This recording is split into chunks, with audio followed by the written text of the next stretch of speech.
കരുവാറ്റയിലെ കൊലപാതകം ഇപ്പോഴും കേരളം ചർച്ച ചെയ്തുകൊണ്ടിരിക്കുകയാണ്. കാരണം മറ്റൊന്നുമല്ല, ചെറിയ കുട്ടികളാണ് ആ കൊലപാതകം നടത്തിയിരിക്കുന്നത്. 13 വയസ്സുകാരിയായ പേരമകളും അവരുടെ കൂട്ടുകാരുമാണ് ഈ കൊലപാതകം നടത്തിയിരിക്കുന്നത്. പോലീസ് ഇത് സംബന്ധിച്ചുള്ള വിശദമായ റിപ്പോർട്ട് തയ്യാറാക്കിയിട്ടുണ്ട്. പോലീസ് പറയുന്നത് മാത്രമേ സത്യത്തിൽ നമുക്കൊക്കെ അറിവും ഉള്ളൂ. ഈ കുട്ടികൾ തന്നെയാണോ ഇത് നടത്തിയത്, കുട്ടികളുടെ പ്രേരണ എന്താണെന്നൊക്കെ പോലീസിൽ നിന്ന് ലഭിക്കുന്ന വിവരങ്ങളാണുള്ളത്. പക്ഷേ ഇക്കാര്യത്തിൽ വലിയ ചർച്ചകൾ നടക്കുന്നത് എന്താണെന്ന് വെച്ച് കഴിഞ്ഞാൽ, ഇവർക്ക് മൈനർ എന്നുള്ള ആനുകൂല്യം, പ്രായപൂർത്തിയായിട്ടില്ല എന്നുള്ള ആനുകൂല്യം ലഭിക്കുമോ ഇല്ലയോ എന്നുള്ളതാണ്. ജസ്റ്റിസ് കമാൽ പാഷയൊക്കെ അതിനെതിരെ കുട്ടികൾക്ക് അങ്ങനെയുള്ള ആനുകൂല്യം നൽകരുത്, ഗുരുതരമായ കുറ്റകൃത്യം ചെയ്ത കുട്ടികൾക്ക്, പ്രായപൂർത്തിയായവരുടെ സ്വഭാവം കാണിക്കുന്ന കുട്ടികൾക്ക് ആ ആനുകൂല്യം നൽകരുത് എന്ന് അഭിപ്രായപ്പെട്ടിട്ടുണ്ട്. പോലീസിന് തന്നെ കുട്ടികൾക്ക് ഇത്തരം ആനുകൂല്യം നൽകരുത് എന്ന് കോടതിയോട് ആവശ്യപ്പെടാനും പോലീസിന് സാധിക്കും എന്നുള്ള നിയമവും ഉണ്ട് എന്ന് പറയപ്പെടുന്നു. ഏതായാലും ഇക്കാര്യത്തിൽ വലിയ ചർച്ച നടക്കുന്നു. ഈ ഒരു കൊലപാതകം ഏറെ ഞെട്ടിപ്പിക്കുന്നതാണ്. അതിൽ ഇനി എന്തൊക്കെ നടപടികളാണ് വരാനിരിക്കുന്നതെന്നാണ് നമുക്ക് കാണേണ്ടത്. ജിമ്മി, ഇത് കുട്ടികളുടെ അവസ്ഥ, അവരുടെ വീട്ടിലെ അവസ്ഥ വളരെ പരിതാപകരമാണ് എന്നുള്ളതാണ് ഇപ്പോൾ വരുന്ന വിവരങ്ങൾ. അതായത് ഈ കുട്ടിയുടെ അമ്മ ആദ്യം കല്യാണം കഴിച്ച ഇതിലുള്ള കുട്ടിയാണ് ഇതിന് ശേഷം അവർ മറ്റൊരു കല്യാണം കഴിച്ചിട്ടുണ്ട്. അങ്ങനെ വീട്ടിൽ ഒരു സ്നേഹവും ഒന്നും ആ കുട്ടിക്ക് ലഭിച്ചില്ല എന്നൊക്കെ ആ കുട്ടിയുടെ മൊഴിയിലുണ്ട് എന്നും പോലീസ് പറയുന്നുണ്ട്. അപ്പം ഈ ജീവിത സാഹചര്യമാണോ ഇത്രയും ക്രൂരമായ ഒരു കൊലപാതകത്തിലേക്ക് ആ കുട്ടിയെ നയിച്ചിട്ടുണ്ടായിരിക്കുക? എല്ലാവരുടെയും സാഹചര്യങ്ങളാണ് മനുഷ്യരെ കൊണ്ട് എല്ലാം ആക്കുന്നത്. അപ്പം നമ്മളിവിടെ ഇരിക്കുന്നതും നമുക്ക് നമ്മുടെ ബുദ്ധി മാത്രമല്ല, നമ്മുടെ ജീവിത സാഹചര്യങ്ങൾ കൂടി ചേർത്തിട്ടാണ് നമ്മളെ ഇവിടെ എത്തിച്ചത്. അതങ്ങനെയാണല്ലോ. പക്ഷേ എനിക്ക് അത്ഭുതം, ജസ്റ്റിസ് കമാൽ പാഷയെ പോലെയുള്ള ആളുകൾക്ക് കൊന്നേ പറ്റൂ, ഇത് തൂക്കിക്കൊല്ലണം എന്ന് പറഞ്ഞില്ല. അവിടെ തൊട്ടുമുമ്പ് സ്റ്റോപ്പ് ഷോട്ട് ആണെന്നാണ് ഞാൻ വിചാരിക്കുന്നത്. അങ്ങനെ ഒരു ഭയങ്കരമായൊരു വാശി ഉണ്ടെന്നാണ് എനിക്ക് തോന്നുന്നത്. എന്തുകൊണ്ടാണ് 18 വയസ്സിന് താഴെയുള്ളവരെ കുട്ടികളായി കരുതണം എന്ന് പറയുന്നത്? അത് ഭയങ്കരമായിട്ട് മാനിപ്പുലേറ്റ് ചെയ്യപ്പെടാവുന്ന, വല്ലാതെ വൈകാരികമായി അങ്ങേയറ്റത്തേക്കും ഇങ്ങേയറ്റത്തേക്കൊക്കെ പോകാൻ പറ്റുന്ന ഒരു പ്രായമാണ് എന്നുള്ളത് കൊണ്ടാണ് അങ്ങനെ ഒരു 18 വയസ്സ് എന്നൊരു നിബന്ധന വെച്ചത്. അത് സുപ്രീം കോടതി 16 വയസ്സിന് മുകളിലാണെങ്കിൽ വേണമെങ്കിൽ തിരിച്ചാലോചിക്കാം എന്ന് പറയുന്നത് ഡൽഹിയിലെ നിർഭയ കേസിൻ്റെ പശ്ചാത്തലത്തിൽ സുപ്രീം കോടതിയുടെ ഭാഗത്തു നിന്നൊരു വിധി വരുമ്പോഴാണ്. അപ്പോഴല്ല ഞാൻ പക്ഷേ അതിനെ കാണുക, എൻ്റെ ഒരു വ്യക്തിപരമായ അഭിപ്രായത്തിൽ അങ്ങനെയല്ല. ഒരാൾ ഒരു കൊല, അത് 12 വയസ്സിന് മുകളിലായാലും കൊലപാതകം ചെയ്യാനുണ്ടായ അയാളെ ആ ഘട്ടത്തിലേക്ക് എത്തിച്ച ഒരു സാഹചര്യം, അയാളുടെ ജീവിത പശ്ചാത്തലമൊക്കെ വിശദമായി പഠിക്കുകയും അയാളോട് അനുഭവപൂർവ്വമായി പരമാവധി സമയങ്ങളിൽ പെരുമാറുകയും ചെയ്യണം എന്ന അഭിപ്രായമുള്ള ഒരാളാണ്. ഈ സംഭവം നടക്കുന്നതിന് ആദ്യത്തെ ദിവസം നമുക്ക് കിട്ടിയ വാർത്ത, ഈ കൊല്ലപ്പെട്ടയാൾ ഈ മോളോട് മോശമായി പെരുമാറി, ഒരു ബാഡ് ടച്ചിൻ്റെ ഒരു അനുഭവം ഉണ്ടായി എന്നുള്ളതാണ്. അത് നമ്മൾ അത്ഭുതപ്പെടുത്തുന്ന കാര്യമല്ല. ഇപ്പോൾ ഫേസ്ബുക്കൊക്കെ വന്നതിന് ശേഷം എത്രയോ മനുഷ്യർ, ജേർണലിസ്റ്റുകൾ പോലും കുട്ടിക്കാലത്ത് അവർക്കുണ്ടായിട്ടുള്ള മോശം അനുഭവങ്ങളെക്കുറിച്ച് പരസ്യമായി എഴുതിയിട്ടുണ്ട്. ഇതൊരു ലോകത്തിലെല്ലായിടത്തും വീടുകളിൽ, കുടുംബ ബന്ധങ്ങളിൽ ഒക്കെ ഇങ്ങനെ കുട്ടികൾ പീഡിപ്പിക്കപ്പെടുന്ന ഒരു സംഭവം അതിഭീകരമായി ഉണ്ട് എന്നുള്ളത് ഒരു ഫാക്റ്റായി നമ്മൾ അംഗീകരിച്ചുകൊണ്ട് വേണം. ഒരു കുട്ടിയാണ്, 13 വയസ്സുള്ളൊരു കുഞ്ഞ് ഇങ്ങനെ ചെയ്യണമെങ്കിൽ, ഇങ്ങനെ ഓപ്പറേറ്റ് ചെയ്യണമെങ്കിൽ എന്ത് സംഭവിച്ചു എന്ന് കണ്ടുപിടിക്കാനാണ് നമ്മൾ ശ്രമിക്കേണ്ടത്. അതല്ലാതെ എങ്ങനെ ഇവരെ മുതിർന്നവരുടെ കൂടെ ജയിലിലിടാം, എങ്ങനെ ഇവർക്ക് പരമാവധി ശിക്ഷ വാങ്ങിച്ചു കൊടുക്കാം, എങ്ങനെ ഇവരെ തൂക്കിക്കൊല്ലാം എന്നല്ല ആലോചിക്കേണ്ടതെന്നുള്ളതാണ് ഒരു പരിഷ്കൃത സമൂഹം എന്ന നിലയിൽ കാണേണ്ടതെന്ന് ഞാൻ വിചാരിക്കുന്നത്.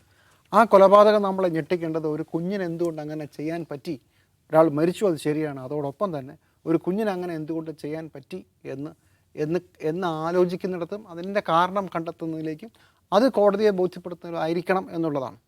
ഇത്തരം ആളുകൾ, ഇങ്ങനെ സംഭവിക്കുന്ന ഇതിലെ പ്രതികളായ ആളുകൾ, ഇപ്പോൾ നമ്മൾ ജുവനൈൽ ബോർഡിൻ്റെ കീഴിൽ ശിക്ഷിക്കപ്പെട്ട് അങ്ങനത്തെ റെസ്ക്യൂ ഹോമുകളുണ്ട്, അവിടെ പോയുള്ള കുട്ടികളെ കാണണം.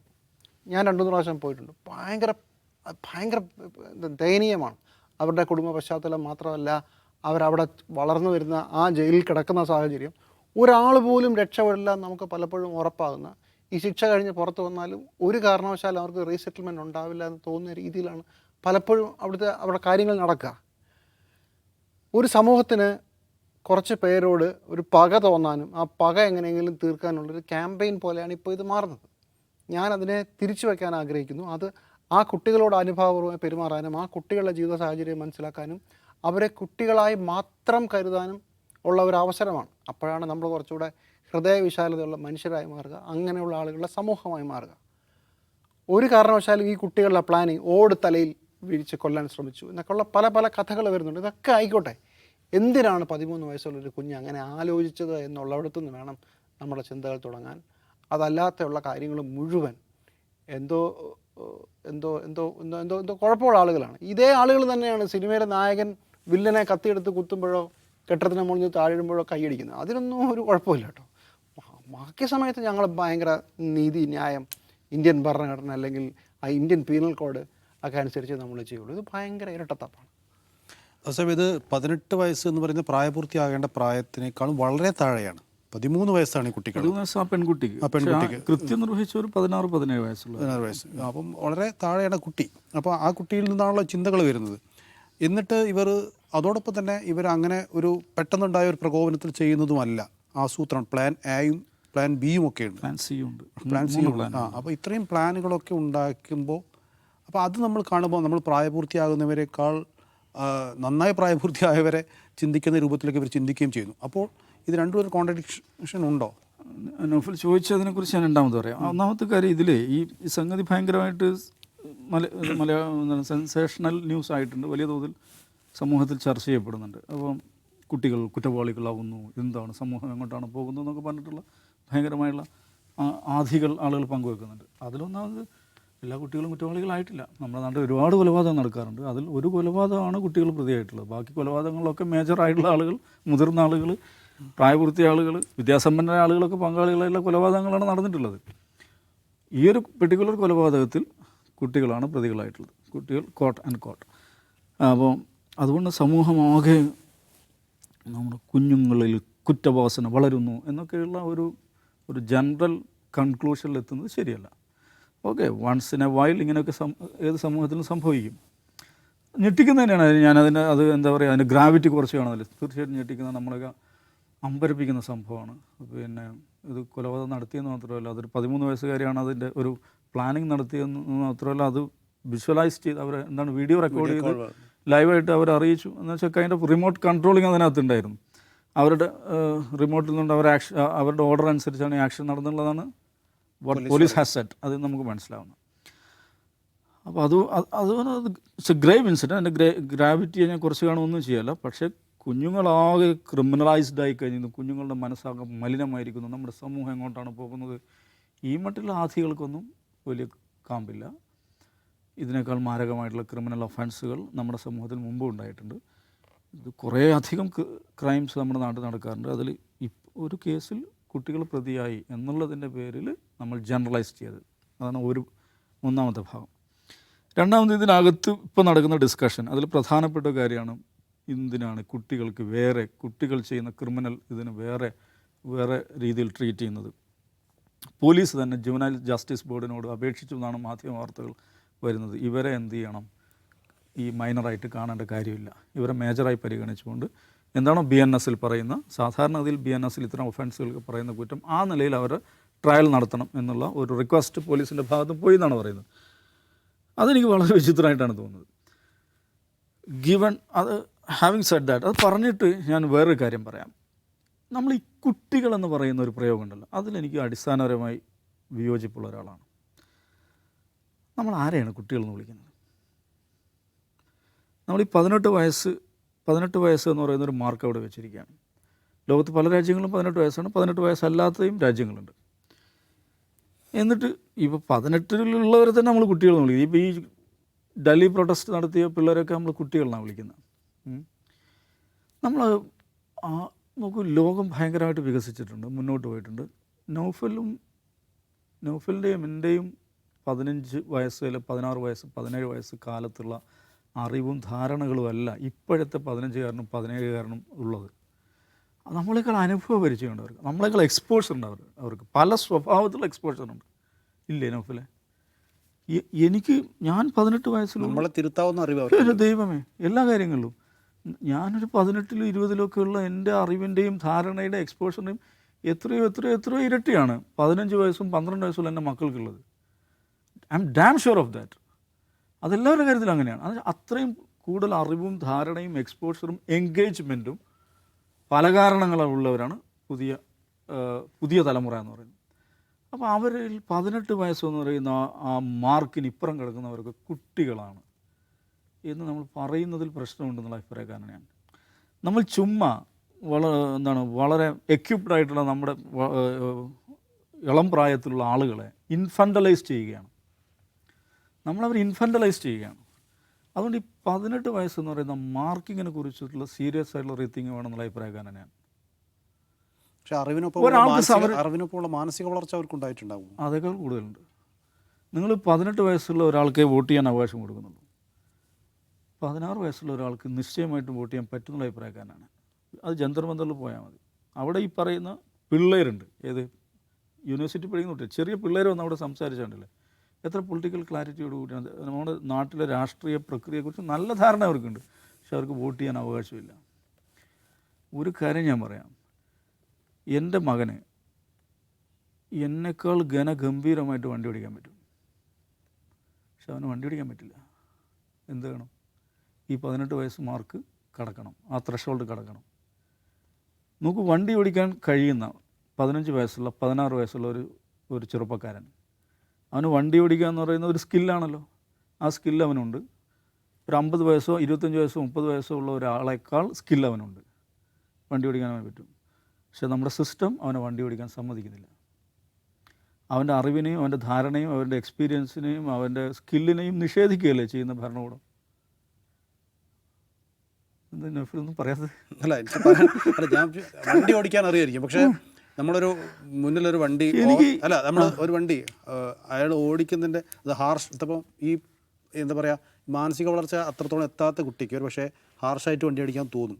അവനെ മുന്നിൽ പോകുന്ന വണ്ടി തോൽപ്പിക്കണം തോന്നും. നമ്മളാകുമ്പോൾ ഒന്ന് 30 വയസ്സുകാരനും ഹാർഷായിട്ട് വണ്ടി ഓടിക്കാം. അല്ല, അതിനൊക്കെ ഒരു ലിമിറ്റ് ഉണ്ട്. എൻ്റെ പ്രശ്നം വെച്ചാൽ ഇപ്പോൾ ഇപ്പോഴത്തെ കുട്ടികൾക്ക് തൊട്ടുമുള്ള തലമുറയേക്കാൾ വിവരവും ഉണ്ട്. ഇതേ പ്രശ്നം, ഇതേ സാധനം നിങ്ങളുടെ കുട്ടിക്കാലത്ത് നിങ്ങളുടെ മാതാപിതാക്കളെ അത്ഭുതപ്പെടുത്തിയിട്ടില്ലേ? അതുകൊണ്ടാണ് ഞാൻ പറഞ്ഞത്. ഇതിങ്ങനെ അതുകൊണ്ട് അതുകൊണ്ട് നമ്മളപ്പോൾ ഇത് എവിടെ പോയി നിൽക്കും? ഇതിനകത്തൊരു 18 എന്ന് പറയുന്നത് നമ്മളൊരു ഇപ്പോഴത്തെ ഒരു ബോധ്യത്തിൽ 18 എക്സ്പീരിയൻസ്, അറിവല്ല, പല രീതിയിലുള്ള സാധനങ്ങൾ വെച്ചിട്ട് ആ ത്രഷോൾഡ് മാറ്റണോ 20 ആക്കണോ എന്നൊക്കെയുള്ള രണ്ടാമത്തെ കാര്യം, അതോ 16 ആണോ അത് രണ്ടാമത്തെ കാര്യം. പക്ഷേ അറിവല്ല ഇതിനകത്തെ ഒരു മാനദണ്ഡം എന്നുള്ളതാണ് പോയിന്റ്. അറിവാണെന്ന് ഞാനും പറയുന്നില്ല. ആളുകളുടെ എക്സ്പീരിയൻസ് ആണ്, ആളുകളുടെ എന്താണ് എക്സ്പോഷറാണ്.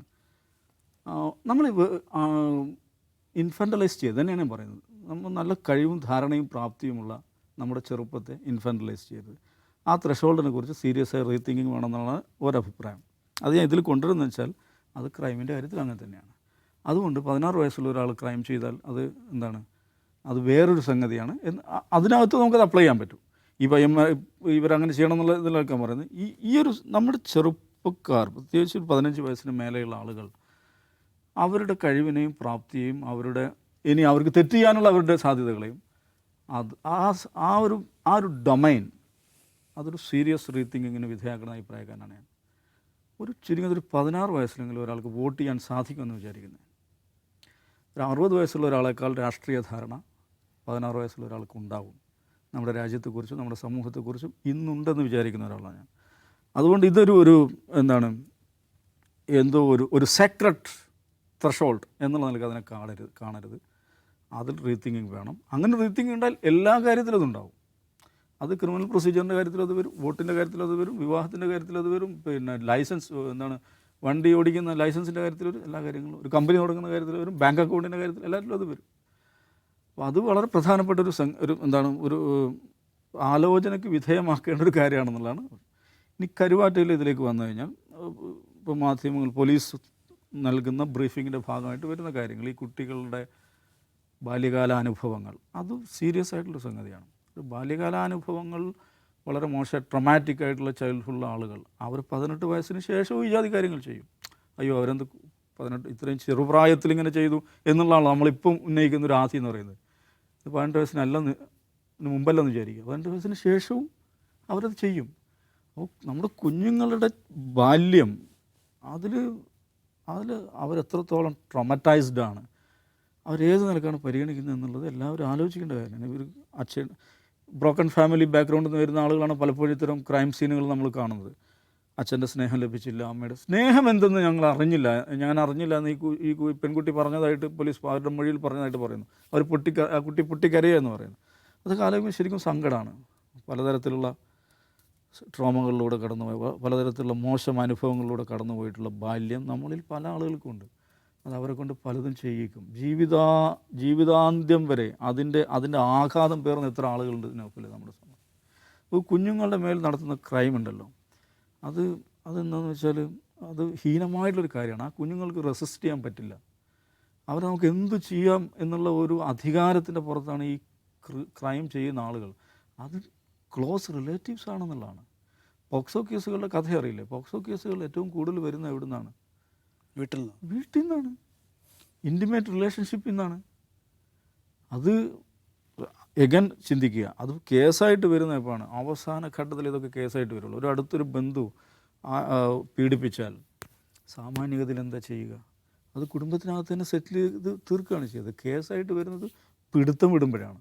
അപ്പോൾ കേസായിട്ട് വന്നതിൽ തന്നെ നല്ലൊരു ശതമാനം ഹൗസ് ഹോൾഡ് ക്രൈമാണ്, അടുത്ത ബന്ധുക്കൾ എന്നുള്ള ക്രൈമാണെന്ന്. നമ്മുടെ കുഞ്ഞുങ്ങൾ ഏറ്റവും അരക്ഷിതമായിട്ടുള്ള ഇടം എവിടെയാണപ്പോൾ? അവരവരുടെ വീടുകളിൽ തന്നെയാണ് അവരേറ്റവും അരക്ഷിതമായി ഇരിക്കുന്നത്. അവരേറ്റവും കൂടുതൽ ഹീനമായി ആക്രമിക്കും, മോശമായി അവർക്ക് പോലും പുറത്ത് പറയാൻ പറ്റാത്ത വിധം ആക്രമിക്കപ്പെടുന്നു, ഒഫൻസിന് വിധേയരാകുന്നു. ഈ മുറിവുകളെല്ലാം പേറിയല്ലേ അവർ വളരുന്നത്. അത് പൊട്ടിയൊലിക്കില്ലേ പേരിൽ? അത് പൊട്ടിയൊലിക്കുന്നതിൻ്റെ വളരെ സങ്കടകരമായിട്ടുള്ളൊരു കാഴ്ചയാണ് നമ്മൾ കരുവാറ്റിൽ. ഞാൻ ആ കുഞ്ഞുങ്ങളെ കുറ്റപ്പെടുത്തുകയോ കുഞ്ഞുങ്ങളെ ന്യായീകരിക്കുകയോ എന്നല്ല. ഇതൊരു സീരിയസ് ആയ ഇഷ്യൂ ആണ്. നമ്മുടെ കുഞ്ഞുങ്ങൾ എങ്ങനെ വളരുന്നു? അപ്പോൾ അത്തരം മുറിവുകളുമായി വളരുന്ന കുട്ടികൾ ചെയ്യുന്ന ക്രൈം നമ്മൾ നിയമത്തിൻ്റെ സാങ്കേതികതയിലൂടെ മാത്രം കണ്ടു കഴിഞ്ഞാൽ വലിയ പ്രശ്നങ്ങളുണ്ടാവും.